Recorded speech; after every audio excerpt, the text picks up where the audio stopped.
نحمدہ ونصلی ونسلم علی رسولہ الکریم اما بعد فاعوذ باللہ من الشیطان الرجیم بسم اللہ الرحمن الرحیم۔ درس قرآن سورہ البقرہ آیت نمبر 4 تک ہم نے پچھلے درس قرآن میں بات کی تھی اور آج اس کے آگے ہم بات کریں گے۔ سورہ بقرہ کی ابتدائی آیات میں اللہ تبارک و تعالیٰ نے مومنین کی 5 نشانیوں کو بیان فرمایا تھا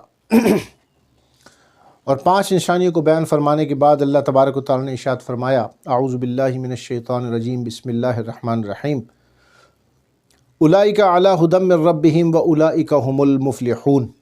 اللہ تبارک و تعالیٰ فرماتا ہے یہی وہ لوگ ہیں جو ہدایت پر ہیں۔ They alone are on the guidance from their Lord۔ اللہ نے انہی کو ہدایت عطا فرمائی۔ And they alone are the gainer۔ یہی ہیں جو اللہ تبارک و تعالیٰ کی طرف سے رحمتوں کے حقدار ہیں۔ فرمایا ان الذین کفروا سواء علیہم اانذرتہم ام لم تنذرہم لا یؤمنون۔ اب 2 صفات اللہ تبارک و تعالیٰ نے 5 خوبیاں مومنین کی بتا کے اللہ تبارک و تعالیٰ نے اب 2 نشانیاں کافرین کی بتائی ہیں، اور اس کے بعد اللہ تبارک و تعالیٰ نے 13 نشانیاں 13 signs of hypocrites یعنی منافقین کی 13 نشانیوں کو بیان فرمایا ہے۔ سورہ بقرہ کی ابتدائی آیات میں 5 نشانیاں مومنین کی بتائیں، اب یہاں پہ 2 نشانیاں اللہ تبارک و تعالیٰ بیان فرما رہا ہے کافرین کی، اور فرمایا ان الذین کفروا سواء علیہم اانذرتہم ام لم تنذرہم لا یؤمنون۔ اللہ تبارک و تعالیٰ فرماتا ہے ان الذین کفروا، بے شک وہ لوگ، اللہ تبارک و تعالیٰ فرماتا ہے کہ بے شک وہ لوگ جنہوں نے کفر کیا، انکار کیا۔ رب فرماتا ہے اے محبوب صلی اللہ علیہ وسلم سواء علیہم اانذرتہم ام لم تنذرہم، آپ ان کو اللہ کا ڈر سنائیں یا نہ سنائیں، آپ ان کو قرآن کی آیات پڑھ کے سنائیں یا نہ سنائیں، آپ ان پر جتنی محنت کر لیں، جتنی مشقت کر لیں، یہ ایمان لانے والے نہیں ہیں۔ کیوں؟ ختم اللہ علی قلوبہم وعلی سمعہم وعلی ابصارہم۔ اللہ تبارک و تعالیٰ فرماتا ہے کہ ہم نے ان کے دلوں پر مہر لگا دی ہے۔ ختم اللہ نے مہر لگا دی۔ ختم اللہ علی قلوبہم، ان کے دلوں پر اللہ نے مہر لگا دی ہے۔ اللہ فرماتا ہے کہ surely as to those who are destined، یعنی جو سوچ بیٹھے ہیں کہ ان کو ایمان لانا ہی نہیں ہے، آپ کی بات ماننا ہی نہیں ہے، اللہ نے کیا کیا؟ as warn them on warn them not، آپ ان کو ڈر سنائیں یا نہ سنائیں، they will never believe۔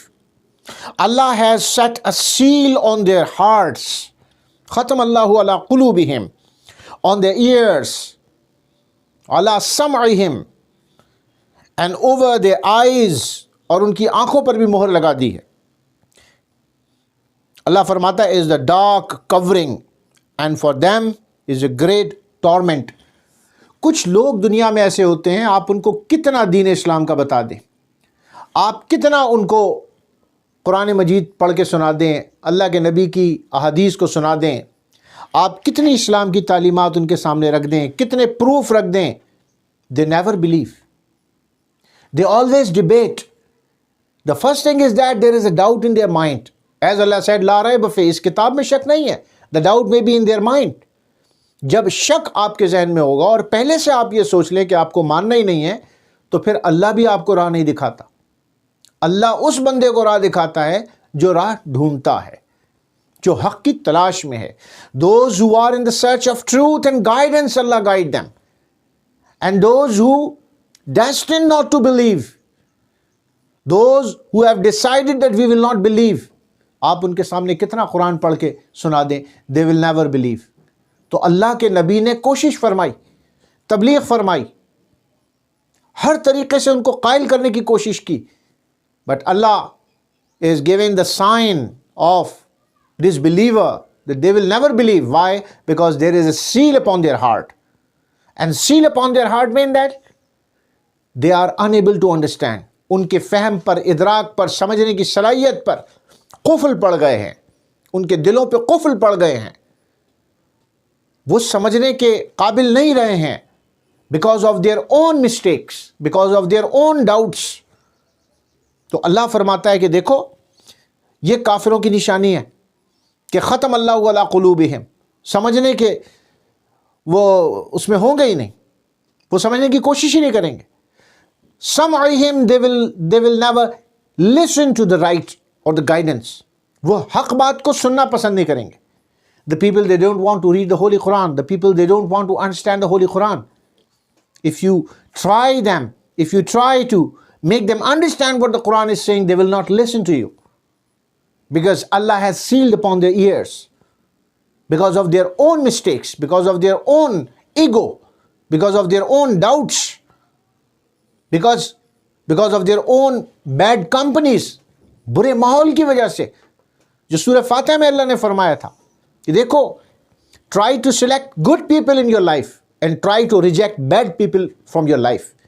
زندگی میں لوگوں کو ترجیحاتی بنیاد پر آپ کو ایڈ کرنا چاہیے اور برے لوگوں پر کراس لگا دینا چاہیے. کچھ لوگ ایسے ہوتے ہیں جو انسان کی فکر کو خراب کرتے ہیں، ذہن کو خراب کرتے ہیں. کچھ ماحول ایسے ہوتے ہیں کہ انسان کو فزیکلی بیمار کرتے ہیں، کچھ ایسے ماحول ہوتے ہیں کہ انسان کو اسپرچولی بیمار کرتے ہیں. تو کافروں کی نشانی یہ ہے کہ وہ نہ سننا پسند کرتے ہیں حق کو، سچ کو، نہ وہ سمجھنا پسند کرتے ہیں حق کو اور قرآن کو اور سچ کو، اسلام کو. اور اللہ نے ان کے دلوں پر اور ان کے آنکھوں پر بھی مہر لگا دی ہوتی. ان کے آنکھوں پر غشاوتوں، پردہ ہوتا ہے. there is a curtain, darkness of ignorancy, darkness, the curtain of doubts. ان کے آنکھوں کے آگے پردہ آ جاتا ہے. سب چیزوں کو دیکھتے ہوئے بھی روزانہ انسان مر رہے ہیں. The people die who come in this world, and he leaves everything in the world and he goes the blank hand. But they don't understand. They don't understand کہ انسان دنیا میں آ رہا ہے، اتنا پیسہ کما رہا ہے، اتنی پراپرٹی، لیکن خالی ہاتھ جا رہا ہے وہ. One day he has to die. Nobody can stop the death.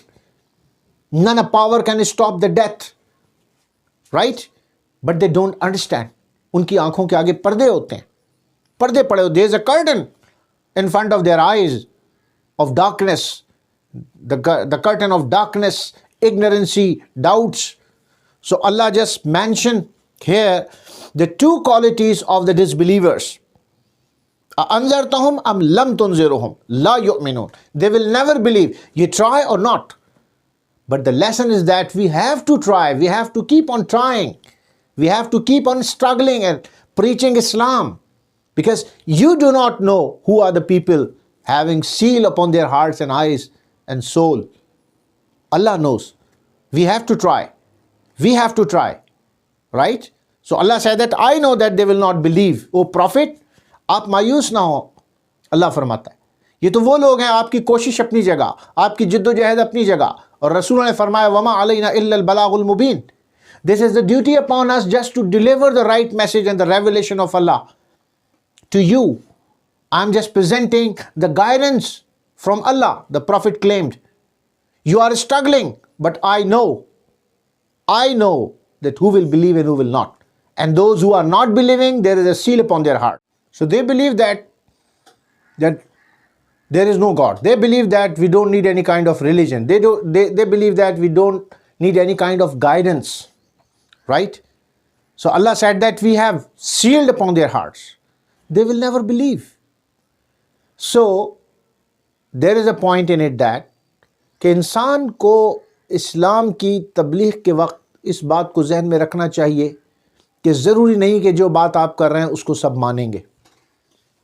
کچھ ایسے بھی ہوں گے جو فلسفہ تو پڑھیں گے، منطق تو پڑھیں گے، تاریخ پہ بات تو کریں گے، شاعری پہ بات تو کریں گے، سائنس پہ تو بات کریں گے، لیکن جب قرآن کی بات ہوگی تو سننا گوارا نہیں کریں گے. وہ جب آپ ان کو حق دکھانا چاہیں گے تو حق نہیں دیکھیں گے، جب آپ ان کو کچھ بتانا چاہیں گے تو سننا نہیں چاہیں گے وہ. So they believe that we don't need any kind of religion. We are so educated. They believe that we are so sharp-minded that we don't need any kind of guidance. I can resolve all my problems of life by myself. I have money, I have wealth, I have wisdom, I have knowledge. They believe that I am complete. تو وہ سننا گوارا نہیں کرتے. What is that? This is the ego. Egoistic people. یہ نفس پرستی ہے، یہ جہالت ہے، یہ آنکھوں کے آگے پردہ ہے. تو یہاں پہ اللہ تبارک و تعالیٰ نے کافرین کی ان 2 نشانیوں کی طرف اشارہ فرمایا. انشاءاللہ وی will meet in the next درس قرآن، جس میں اللہ تبارک و تعالیٰ نے 13 نشانیاں، 13 سائنس آف ہپوکریٹس، منافقین کی 13 نشانیوں کی طرف نشاندہی فرمائی ہے. تو یوں سمجھے اللہ تبارک و تعالیٰ نے عالم انسانیت کو کیٹیگوریکلی 3 کلاسیفیکیشنز میں ڈیوائڈ کر دیا ہے، 3 کلاسز میں ڈیوائڈ کر دیا ہے. Number 1, the people who believe, مومنین. Number 2, disbelievers, کافرین. Number 3, hypocrites, منافقین. The categorization of the whole humanity by Allah, not by me, not by any man, not by prophet even. Allah categorized the humanity in these 3 categories. That there will be a mu'mineen, and there will be a kafirin, and there will be munafiqeen. So inshallah we will discuss the science of munafiqeen in the next درس قرآن. وآخر دعوانا الحمدللہ رب العالمین. السلام علیکم ورحمۃ